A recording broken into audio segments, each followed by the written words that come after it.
வணக்கம் மர்களே, நான் உங்கள் சுபிஸ்ரீ. இன்னைக்கு நம்ம csstutorial போய் குத்தி பார்க்க போறோம்னா CSS லிங்க்ஸ் பற்றி தாங்க பார்க்க போகிறோம். ஸோ வாங்க வீடியோக்குள்ள போகிறதுக்கு முன்னாடி நம்ம சேனல் நீங்கள் இன்னும் சப்ஸ்கிரைப் பண்ணல, மறக்காமல் சப்ஸ்கிரைப் பண்ணிடுங்க. பக்கத்தில் இருக்க பெல் ஐக்கானே கிளிக் பண்ணிடுங்க. வாங்க வீடியோக்குள்ள போகலாம். இப்போ லிங்க்ஸ்னா என்னென்னா ஹைப்பர் லிங்க்ஸ் தான் நம்ம லிங்க்ஸ்னு சொல்கிறோம். நம்ம ஆடி HTML ட்ரோலே பார்த்துருப்போம் ஹைப்பர் லிங்க்ஸ்னா என்னென்னு. ஸோ இப்போ நான் பாடி டேக்ல ஆங்கர் டேக் வந்து கொடுத்துக்கிறேன், HRE40 பிட் கொடுத்துக்கிறேன். இங்கே வந்து நான் ஃபைல் பார்த்து வந்து கொடுத்துக்க போகிறேன், link1.html. தென் டார்கெட் அட்ரிபியூட் கொடுத்துக்கிறேன், பிளாங்க்னு கொடுத்துக்கிறேன் வேல்யூ வந்து. தென் டெக்ஸ்ட் வந்து கிளிக் ஹியர்னு கொடுத்துக்கிறேன். இப்போ நான் கண்ட்ரோல்ஸ் கொடுத்து ரன் பண்ணி காட்டுறேன். ஓப்பன் வித் லைவ் சர்வர் கொடுத்துக்கிறேன். இங்கே பாருங்க, அந்த லிங்க் வந்து டிஸ்பிளே ஆகிடுச்சு. ஸோ எப்பவுமே நமக்கு டிஃபால்ட்டாக ஆங்கர் டேக்ல கொடுக்குற டெக்ஸ்ட் வந்து ப்ளூ கலரில் அண்டர்லைனில் வந்து டிஸ்பிளே ஆகுங்களா. ஸோ இப்போ நான் இந்த லிங்க்கை வந்து கிளிக் பண்ணுறேன்.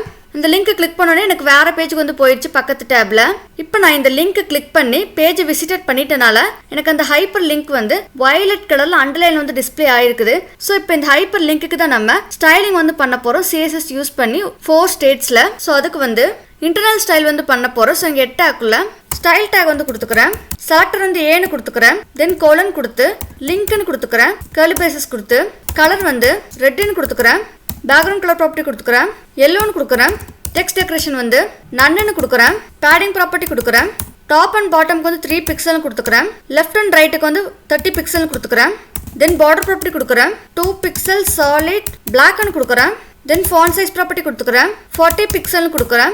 இப்போ நான் இங்கே லிங்க்னு கொடுத்தனால நமக்கு வந்து அந்த லிங்கோட கலர் வந்து ரெட் கலர்ல வந்து டிஸ்பிளே ஆகும். அதே மாதிரி பேக்ரவுண்ட் கலர் வந்து எல்லோ கலர்ல வந்து டிஸ்பிளே ஆகும். டெக்ஸ்ட் டெக்கரேஷன் நன்னு கொடுத்தனால அந்த அண்டர்லைன் வந்து டிஸ்பிளே ஆகாது. இப்போ நான் ரன் பண்ணி காட்டுறேன்.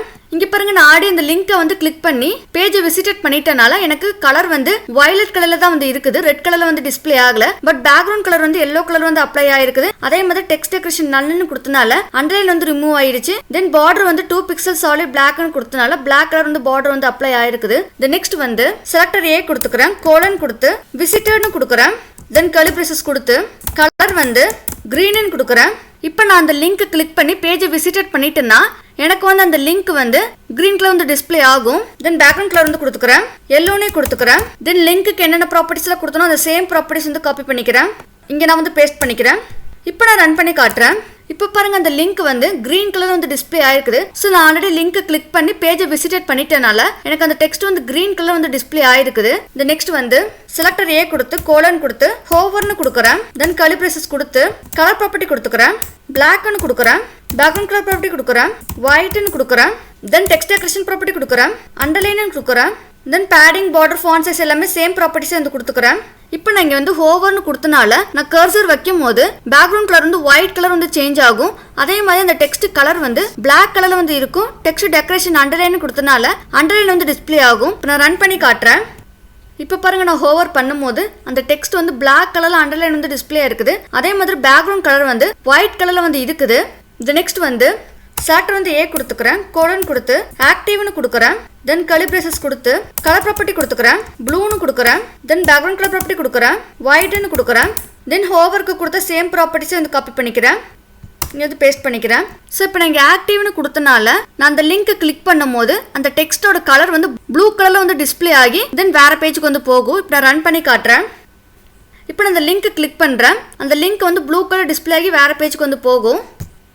ஸோ இங்கே பாருங்கள், அந்த லிங்க் வந்து ப்ளூ கலர் டிஸ்பிளே ஆகி வேறு பேஜுக்கு வந்து போயிடுச்சு. இப்படி தான் வந்து ஆக்டிவ் வந்து ஒர்க் ஆகும். இந்த நெக்ஸ்ட் வந்து எப்பவுமே லிங்க் அண்ட் விசிட்டட்க்கு அப்புறம் தான் ஹோவர் வந்து கொடுக்கணும். அதே மாதிரி ஹோவருக்கு அப்புறம் தான் ஆக்டிவ் வந்து கொடுக்கணும். இதுதான் வந்து ஆர்டர். சப்போஸ் நம்ம ஆர்டர் மாற்றி கொடுத்தோம்னா நமக்கு வந்து ப்ராப்பராக ஒர்க் ஆகாது. இப்போ நான் வந்து இந்த விசிட்டட் வந்து ஆக்டிவ்க்கு அப்புறம் கொடுக்குறேன். இப்போ நான் ரன் பண்ணி காட்டுறேன். இப்போ நான் கர்சர் வந்து வைக்கிறேன். ஸோ இங்கே பாருங்க, பேக்ரவுண்ட் கலர் வந்து ஒயிட் கலர் வந்து ஆகல. அதே மாதிரி டெக்ஸ்ட் கலரும் வந்து பிளாக் கலர்ல அண்டர்லைன் வந்து ஆகல. ஸோ நமக்கு ப்ராப்பரா வந்து ஒர்க் ஆகல. ஸோ அவ்வளோதாங்க இந்த வீடியோல CSS லிங்க்ஸ்னா என்னன்னு பார்த்தோம். லிங்க்ல 4 ஸ்டேட்ஸ் வந்து பார்த்தோம். லிங்க், விசிட்டட், ஹோவர், ஆக்டிவ்னு பார்த்தோம். உங்களுக்கு ஏதாச்சும் டவுட் இருந்தால் கமெண்ட் செக்ஷன்ல மறக்காம கமெண்ட் பண்ணிடுங்க. அடுத்த வீடியோவில் நான் உங்களை சந்திக்கிறேன். அது வரைக்கும் நன்றி நண்பர்களே.